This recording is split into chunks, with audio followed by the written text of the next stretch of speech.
Merci Claire, merci de nous avoir invités ce matin pour le Pépite Café. J'espère que ça va vous plaire puisqu'en fait c'est un programme que je trouve qui est vraiment intéressant et que Valérie et toute son équipe a mis en place depuis plusieurs années et je pense que c'est un programme vraiment à mettre en exemple.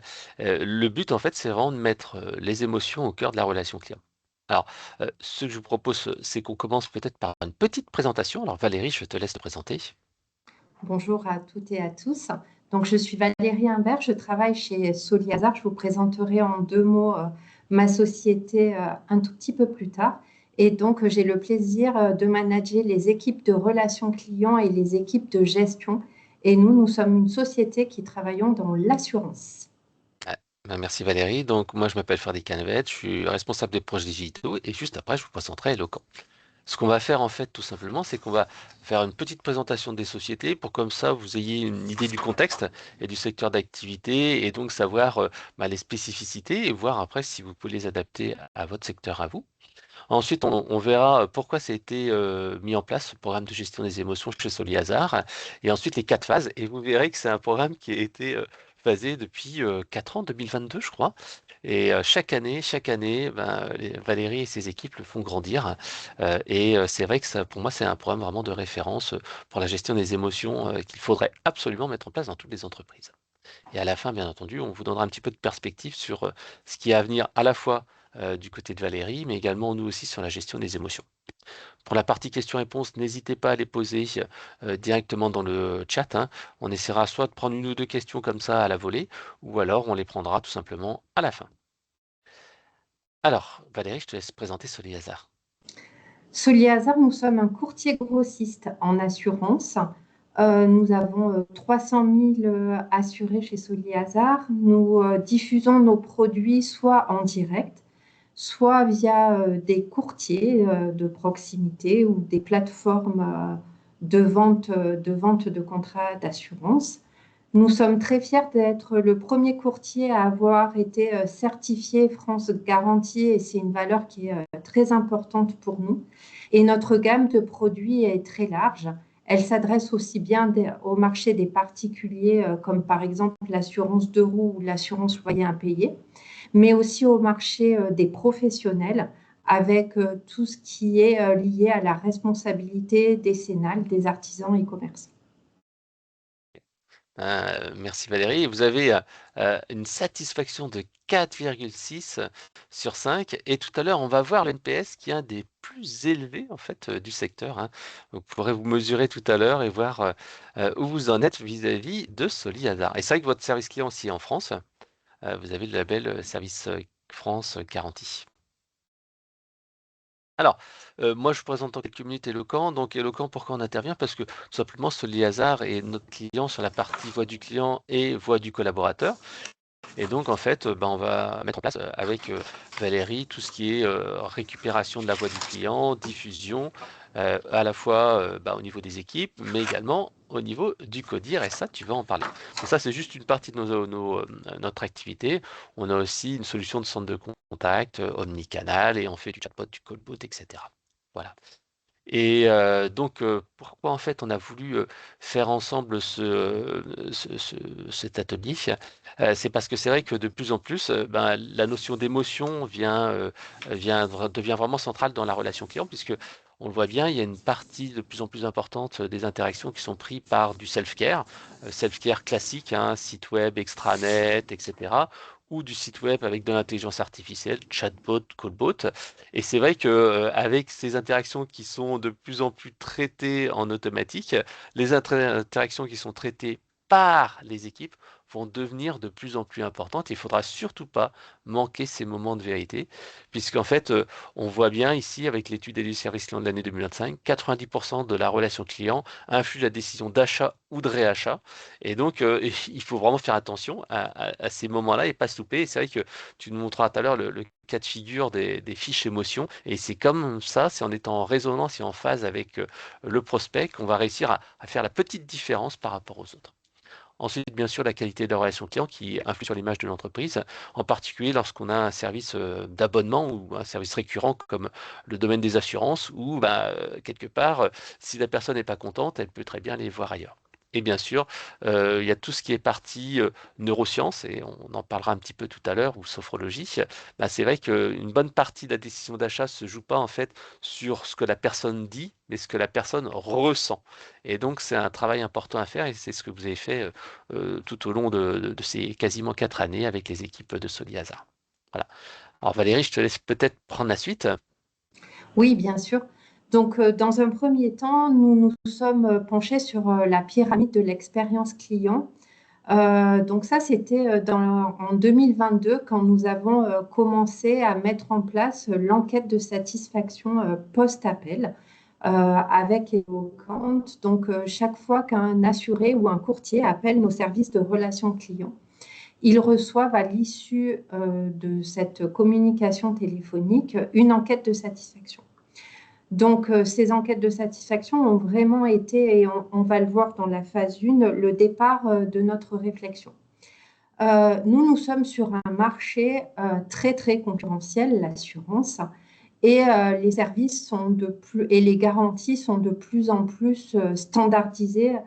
Et donc, l'important, c'était de faire vivre à nos clients une expérience un petit VIP, je dirais, pour aller au-delà du prix et avoir une démarche de fidélisation de nos clients. Donc, une fois que sur la pyramide de l'expérience client, on avait nos conseillers qui connaissaient bien leur métier, nos offres, les processus, qui répondaient parfaitement aux attentes essentielles du service client, comme le taux de décroché, où on avait travaillé à faciliter la satisfaction du service client avec du once and done, avec du self-service. On s'est dit comment allions-nous placer la voix du client comme moteur d'amélioration continue de notre relation client, comment on pouvait travailler pour aller chercher de l'émotion à chaque appel et aller au-delà des attentes de nos clients d'avoir un simple renseignement sur leur contrat ou leur sinistre. Et donc, nous avons élaboré un programme autour de la gestion des émotions dans la relation client. Ce programme, je vais vous le décrire. Donc, notre programme, il a évolué au cours de ces années.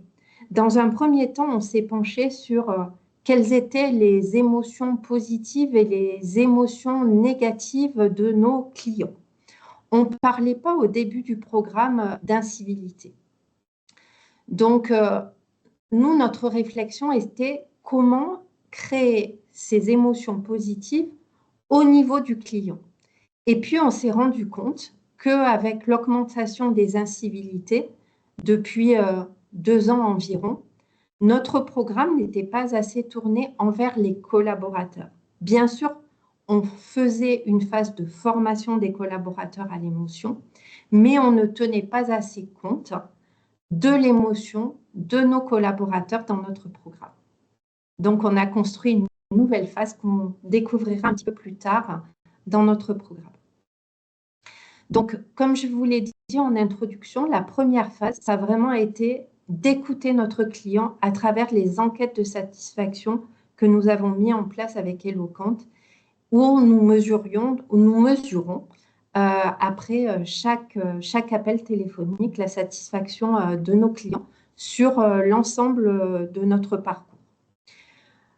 On s'est servi de ces enquêtes pour diffuser les verbatims des clients auprès de nos équipes. C'est-à-dire que chaque fois qu'un appel a un verbatim positif envers notre collaborateur qui a pris la relation client, on envoie un bravo à notre collaborateur pour lui dire tu as reçu les félicitations de ton client et voilà ce qu'il dit de l'appel téléphonique que tu as eu avec lui. On ne se contente pas de diffuser les verbatims positifs, mais on diffuse aussi les verbatims négatifs en demandant aux collaborateurs de réfléchir, de prendre quelques minutes pour se dire comment il aurait pu impacter différemment cette relation et quelles sont les actions d'amélioration qui auraient pu être mises en place, aussi bien sur son discours, aussi bien sur l'émotion qu'il a créée dans l'appel, mais aussi sur le parcours de gestion ou le parcours de demande du client. Et toutes les semaines, nous présentons en CODIR notre NPS et on voit très bien que notre NPS dépend de notre qualité de gestion de façon très précise. Ce que je veux dire par là, c'est que dès qu'on a un petit retard en gestion, dès qu'on a un taux de décroché moins bien qu'habituellement, ça se voit directement sur notre NPS, d'où l'importance de communiquer envers notre CODIR pour porter cette voix client et leur présenter une sélection de verbatim qui illustre le ressenti du client lors des appels. Ce qu'on a développé en parallèle, et notamment pour toutes les enquêtes clients qui montraient un verbatim négatif, c'est le management visuel. Le management visuel chez nous, c'est la façon de communiquer avec les collaborateurs toutes les semaines, de faire notre starter équipe. Et on a mis en place ce qu'on appelle le mur client. Le mur client, il est alimenté et il est managé par les collaborateurs. Donc, chaque fois que les collaborateurs, que ce soit en relation client ou en gestion de contrat ou gestion de sinistre, voient un irritant, ils viennent coller un post-it sur le mur client, comme vous en avez l'illustration en bas à droite. Et tous ces irritants vont être après travaillés avec, bien sûr, l'aide du management par les collaborateurs. Et ça, c'est notre système d'amélioration continue qui est au plus près de la voix du client pour que, justement, le système soit alimenté en permanence et qu'on progresse en permanence sur les irritants clients. Et c'est vrai que ce travail-là, tu me disais que c'était fait, par équipe tournante, je crois que c'était le midi, c'est ça? Oui, donc notre service client est fermé de midi à midi et demi. C'est un vrai choix, mais c'est un choix pour nous consacrer justement aux équipes et nous consacrer à l'amélioration continue. Et c'est à ce moment-là que les collaborateurs travaillent sur ces thématiques-là. Ouais et je crois que tu me disais que ça, c'était, issu des formations que tu faisais parce que toi, tu es, vraiment spécialiste, tu es dans le coaching, dans l'amélioration continue. C'est un petit peu les techniques de visuel telles que le Kanban ou des choses comme ça, en fait. C'est Ça me rappelle tout exactement à ça. fait les méthodes, de lean management, quoi. C'est exactement ça, c'est inspiré du lean management, comme tu viens de le dire. Et ça permet vraiment à chacun de nos collaborateurs d'être acteur de la satisfaction globale du service que nous délivrons, quel que soit le service que nous délivrons. Et je trouve ça assez original parce qu'on ne le voit pas assez. Je trouve que, je dis toujours, l'être humain est un animal visuel avant tout et montrer le problème, c'est vraiment, le plus impactant. Je dis toujours: «Une image vaut 1000 mots», et là, une vidéo en vaut, 10 000, mais, je trouve que c'est super intéressant. Alors, je crois qu'il y a des questions, Frédéric, Ah, je les vois quelles malheureusement sont pas les toutes. différentes parties de votre mur des verbatims? Ah oui, c'est vrai qu'on voit qu'il y a ici des petits Oui, séparateurs, là et là et puis c'est pas les mêmes exactement que là. tout à fait. À gauche, ce sont donc les post-it collés par les collaborateurs. Et sur la partie de droite, c'est une arête de poisson. Donc, c'est une méthodologie de résolution de problèmes pour classer les problématiques par thématique pour qu'après, on puisse les travailler. Donc, nous, on a choisi de passer beaucoup de temps sur le diagnostic, le pourquoi, euh, plutôt que de partir directement sur la solution. Donc, c'est pour ça que vous voyez cette arête de poisson à la droite de l'écran. Ouais, c'est vrai que c'est la méthode des 3 pourquoi. Des 5 Pourquoi, même. ouais, des 5, oui, tu peux aller à 5, oui, alors là, oui, Oui, c'est vrai, là, tu vas vraiment sur les causes racines. Bah, je te laisse c'est peut-être en ça. parler des 5 pourquoi. Oui, quand on a une problématique, on ne s'arrête pas à pourquoi cette problématique. On essaie de fouiller et de dire, mais pourquoi cette problématique? OK, tu me dis ça, mais pourquoi tu me dis ça? Et on enchaîne comme ça les 5 pourquoi, donc reliés à l'arête de poisson que vous voyez sur la droite pour vraiment identifier la cause du dysfonctionnement. Parce que bien souvent, on met un diagnostic en face d'un problème, mais on se rend compte qu'on n'a pas fait une analyse assez profonde pour trouver comment résoudre un irritant client. Ouais, c'est vrai que c'est un collaborateur qui dit: «Ah, j'ai mal répondu au client. Ah ben j'avais pas vu que ça la procédure avait changé. Mais pourquoi tu avais pas vu que la procédure avait changé?» «Bah, c'est parce que, bah, j'ai pas eu le réflexe d'aller sur le site ou, j'avais pas reçu l'email». «Ah, pourquoi tu avais pas reçu l'email d'information, que tu as pas eu le Exactement. temps de le lire?» «Bah, c'est parce que, bah, tu vois, on en reçoit 50 000 emails toute la journée et c'est compliqué». Ben, pourquoi tu as pas le temps de faire ça? Et là, à ce moment-là, il faut pas te peut-être alors je suis à 3, pas à 5, mais c'est peut-être se dire, bah, attends, faut peut-être qu'il utilise un autre moyen de communication. Peut-être qu'au lieu d'envoyer un email, il faut discuter. Il faut que ce soit le chef d'équipe qui présente. Voilà, c'est là où on arrive vraiment à, comme tu le disais, à entrer dans le dur et ne plus rester dans la surface et vraiment trouver les vrais problèmes. C'est ça. Alors, il y avait aussi, ouais, c'est un peu la même question. Le management vision ne présente que pas également des verbatims positifs. Ah, bah, je te laisse peut-être répondre parce que tu l'as évoqué légèrement avec le module Bravo. Oui.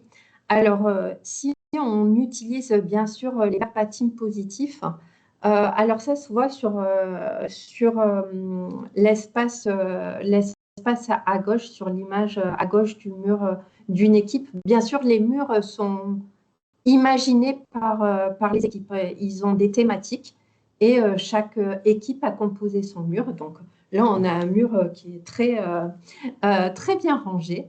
On publie une fois pour les starters de la semaine les verbatims les plus positifs qui rentrent bien sûr dans notre programme de gestion des émotions. Alors la phase 2. Alors, la phase 2, c'est on a travaillé avec les conseillers pour leur faire comprendre que leurs propres émotions avaient un impact sur les émotions du client. Donc là, on les a fait travailler à reconnaître leurs propres émotions. Mais tout de suite au début de l'appel, même sans savoir si le client allait être énervé, allait être plutôt de bonne humeur parce qu'il venait d'acheter une moto qu'il voulait faire assurer.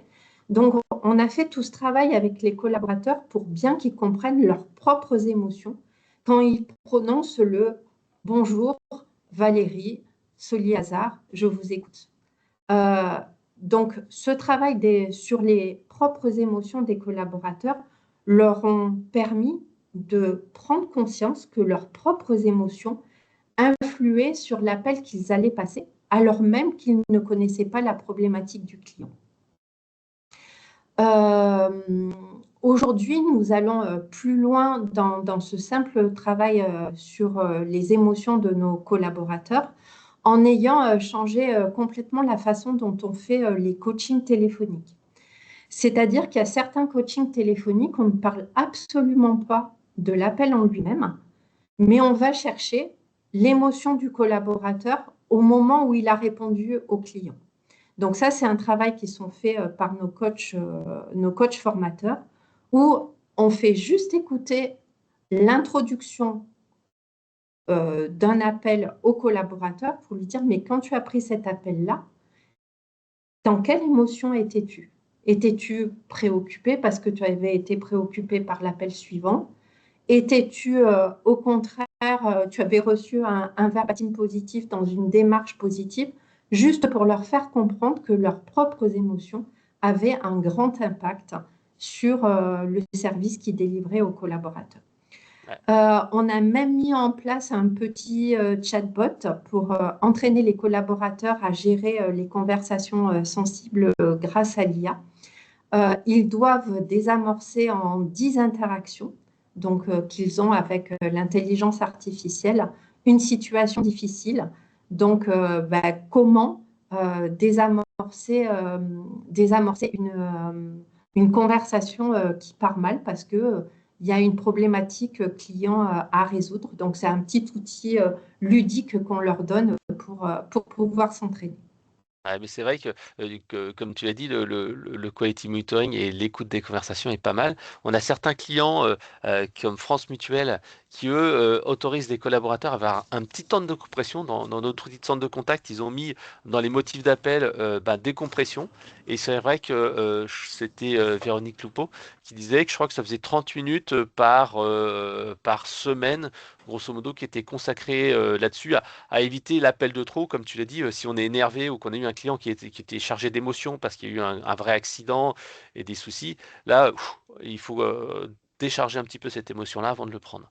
Et pour le QM, Quality Monitoring, débrief des appels, c'est vrai qu'il y a certains de nos clients aussi qui font des débriefs, mais sans le manager, mais uniquement avec entre agents pour écouter en disant tiens, qu'est-ce que tu aurais dit, qu'est-ce que tu aurais fait quelque chose pour un petit peu libérer la parole et éviter en fait d'avoir un petit peu cette situation-là française où on est toujours un petit peu en train de dire, et ce que vous faites pas, mais ce qui arrive un peu trop souvent, c'est ah, t'aurais dû faire ci, t'aurais dû faire ça, ce qui est un petit peu toujours un peu compliqué pour un agent du service client de se dire voilà ce qu'il faudrait faire, voilà ce qu'il faudrait faire, alors que comme tu l'as dit très bien, dans quelle émotion tu te trouvais, qu'est-ce qui s'est passé, tu es beaucoup plus dans le positif, quoi.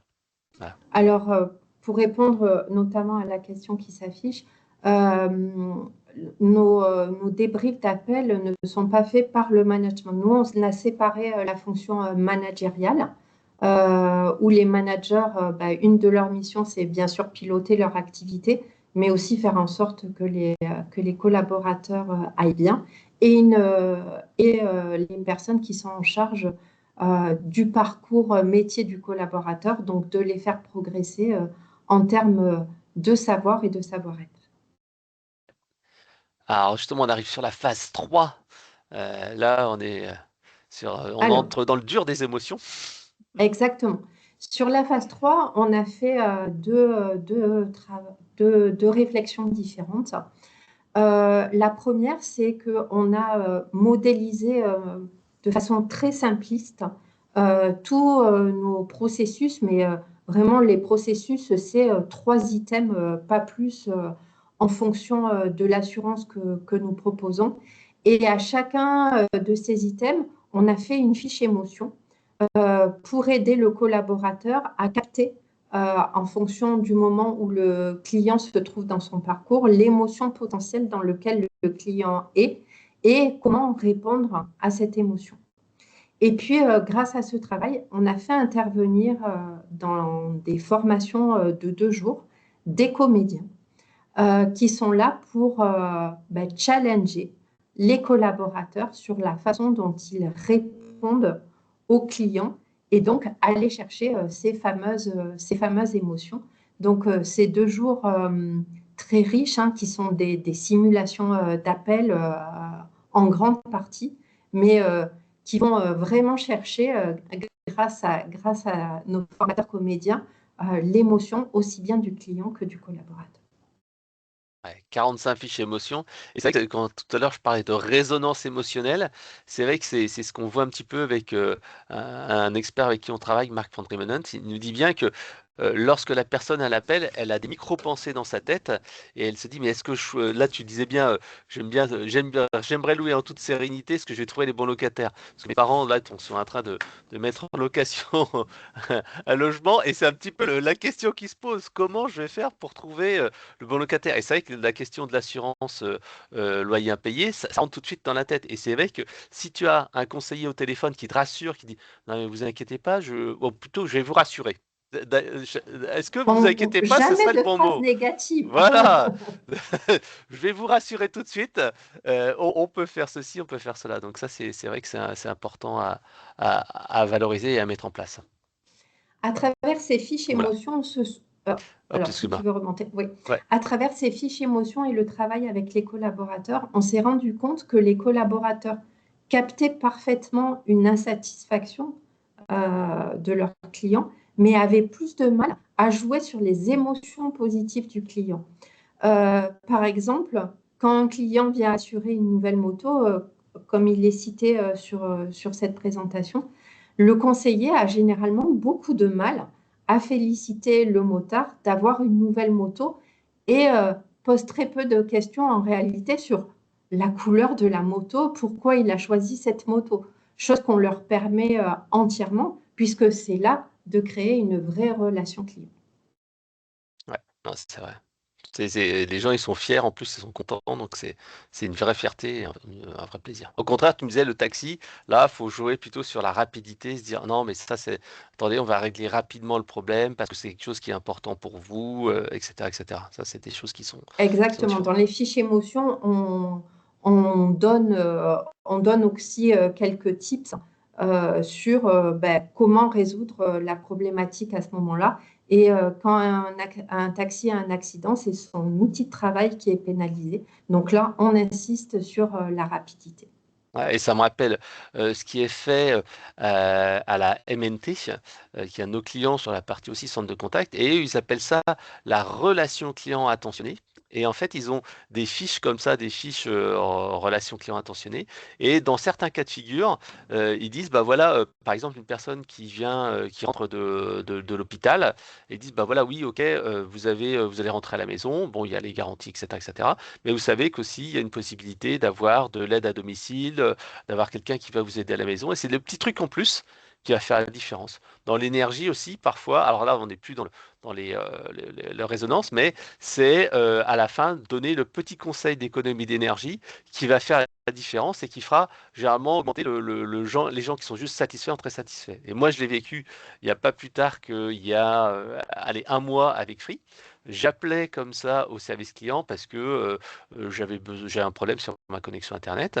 Et c'est vrai qu'à la fin, la personne elle m'a dit, bon, ok, au fait, vous savez que vous avez un forfait 2 euros pour votre fille, mais là, vous le dépassez, vous passez à 20 euros en septembre, 40, enfin, 35 euros en octobre. Est-ce que vous savez que si vous passiez au forfait, je crois que je sais plus ce que c'était, au forfait à 9,90, bah, vous n'auriez plus ça. Et c'est vrai que je dis, ah ouais, tiens, j'avais oublié.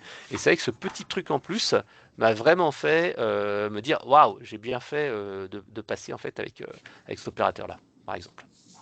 Un petit clin d'œil à Jean-Michel Hua, là, qui est responsable service client de Free. Alors là, j'ai publié un verbatim client, justement, qui montre que ce travail sur les émotions a été positif. Donc, Mélanie, c'est une conseillère client qui travaille en gestion sinistre. Et donc, c'est elle qui prend notamment les appels quand un de nos assurés a eu un accident pour l'aider dans les démarches à accomplir suite à cet accident. Nous, ce qu'on dit, c'est la première chose que doit faire le conseiller, c'est mais avant de parler de votre contrat, comment allez-vous? Donc, ben voilà, le retour client illustre bien comment ce travail sur les émotions se traduit en satisfaction. Ouais, c'est un super verbatim. Comme je vous le disais en introduction, on a dû un petit peu modifier notre programme et plus parler simplement d'émotions négatives, mais d'incivilité. Ce qu'on a constaté, c'est que de plus en plus, nos collaborateurs étaient confrontés à des incivilités et que c'était lourd à gérer pour eux. Donc, ce qu'on a fait, c'est qu'on a lancé une enquête interne auprès de nos collaborateurs sur les incivilités.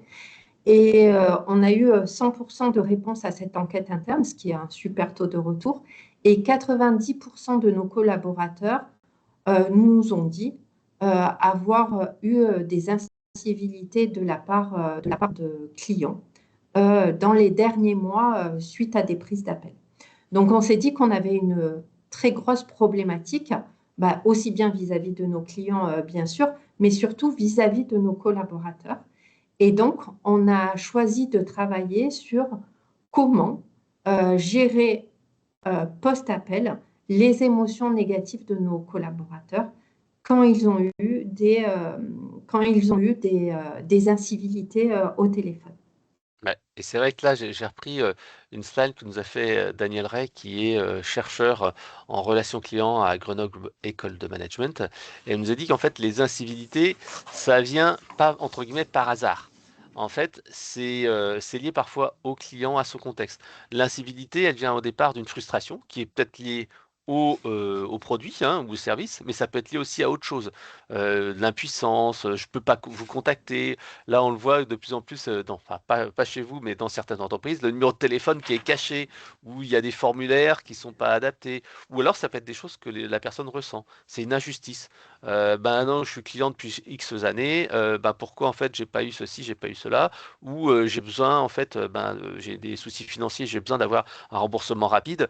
Vite, j'ai besoin de quelque chose. Donc cette frustration-là se transforme, si elle n'est pas gérée, en colère, donc une forte émotion négative qui dépasse en fait les mots. Et c'est vrai que tu m'as dit, hein, des fois, la personne, elle s'énerve, waouh, et tu nous montras un exemple, et puis finalement, après, ça redescend. Et après, justement, si on ne calme pas cela, bah, ça tombe sur de l'agression verbale ou physique. Donc ça, c'est le mécanisme de l'incivilité qui ne vient pas en fait par hasard.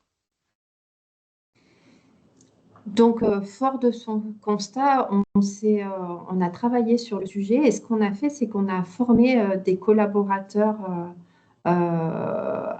qu'on appelle des collaborateurs bien-être à aider nos collaborateurs au téléphone à passer le cap d'une incivilité. C'est-à-dire qu'on a un process qui permet aux collaborateurs, quand ils raccrochent après un appel difficile, un appel stressant, de faire appel à ces managers, à ces collaborateurs bien-être, qui sont là pour les écouter, les aider, bien sûr les sortir de l'activité téléphonique, euh, et de prendre soin de notre collaborateur. Donc, ces collaborateurs bien-être ont été formés à des exercices de sophrologie, des exercices de pleine conscience qui font faire aux collaborateurs pour les remettre dans une dynamique positive. Et donc, c'est vraiment les collaborateurs qui peuvent faire appel suite à des appels à ces collaborateurs bien-être. Ce qu'on a fait aussi, c'est qu'on a débriefé différemment les appels des incivilités. C'est-à-dire qu'une fois qu'un collaborateur a eu une incivilité, une fois que le stress est passé, le lendemain, on débriefe l'appel avec lui systématiquement et on lui fait prendre conscience de sa réaction face à un appel agressif. Comment il a été? Est-ce qu'il a été figé? Est-ce qu'il est parti au combat? Ou est-ce qu'il a évité la problématique? Et on se rend compte que depuis qu'on fait ces débriefs 24 heures après les appels difficiles, on a de moins en moins d'appels difficiles. Parce qu'on a travaillé sur la posture du collaborateur qui créait parfois cette incivilité. Bien Voilà. sûr, c'est le manager qui est chargé de rappeler le client suite à un appel difficile. Tu allais intervenir. Ah non, non, je disais, Frédéric. c'est vrai que quand l'émotion est redescendue, c'est plus facile d'y faire face. Mais c'est vrai que quand on s'amuse avec Chantal à faire des petites simulations ou des petits sketchs pour illustrer en fait le quality et des choses comme ça.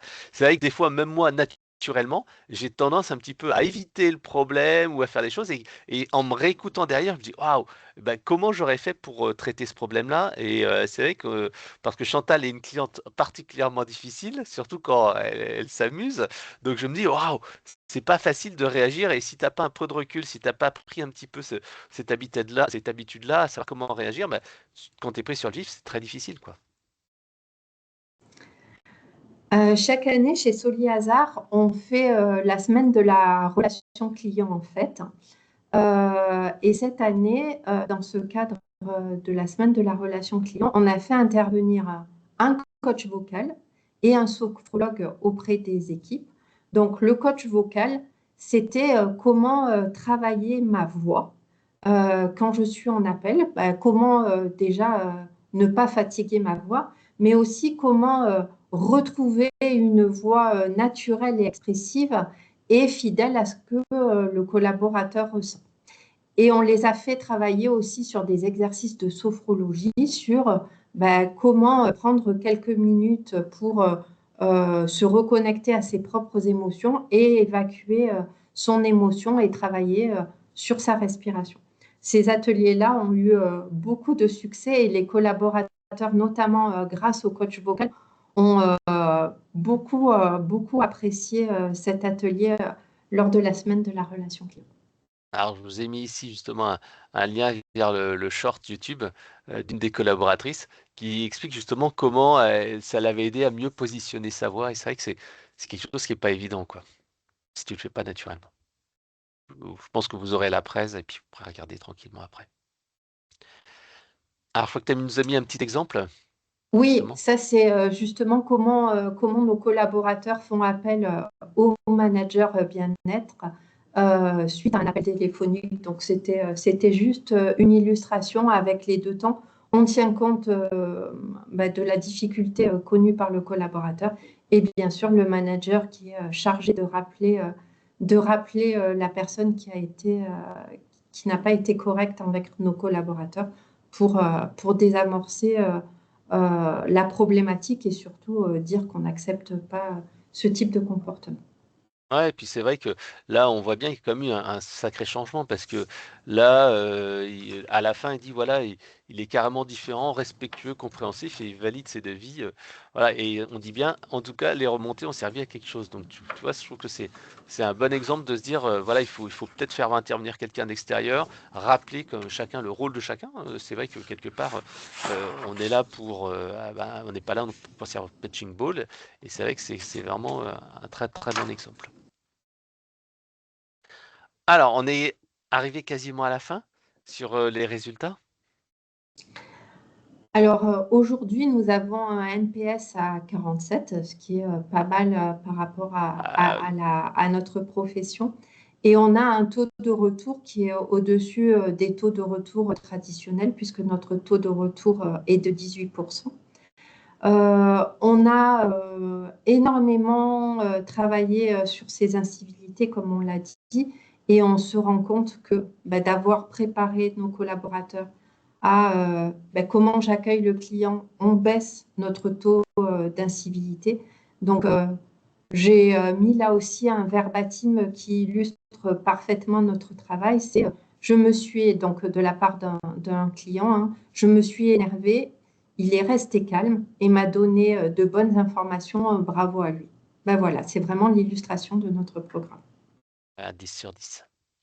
Alors, quelles sont les actions et perspectives pour 2026? Alors, on est déjà pas mal en 2026, mais pour la fin d'année. Alors, sur 2026, on a recommencé des formations de 2 jours d'entraînement avec les formateurs comédiens, on s'est rendu compte que ça avait un impact juste incroyable auprès des collaborateurs parce que on leur donnait plein de trucs pour mieux gérer l'aspect émotionnel de leurs clients et leur propre aspect émotionnel. Donc, on continue le monitoring des incivilités et donc on a mis en place des alertes managers lors des enquêtes avec les clients pour qu'on aille plus vite en cas d'incivilité. Et de notre côté, ben, on travaille aussi sur du quality monitoring IA avec une petite analyse neurosciences. Et c'est vrai que ben, je t'ai envoyé le petit prompt et un exemple de résultat. Et c'est vrai que c'est assez intéressant de voir que l'intelligence artificielle permet d'avoir en fait cette vision externe, alors qui remplacera jamais le collaborateur, qui remplacera jamais l'équipe, mais qui permet d'avoir des petites suggestions de mots-clés, qui peut avoir, enfin, d'expressions, de phrases ou de choses comme ça. Et c'est vrai que ça apporte un petit complément parce qu'on ne peut pas analyser toutes les conversations, on ne peut pas non plus faire une analyse précise et détaillée. Et ça permet de simplifier un peu le travail des superviseurs ou dans votre cas de figure du formateur. Voilà. Je crois qu'on arrive à la fin de la petite session. On va pouvoir passer aux questions-réponses.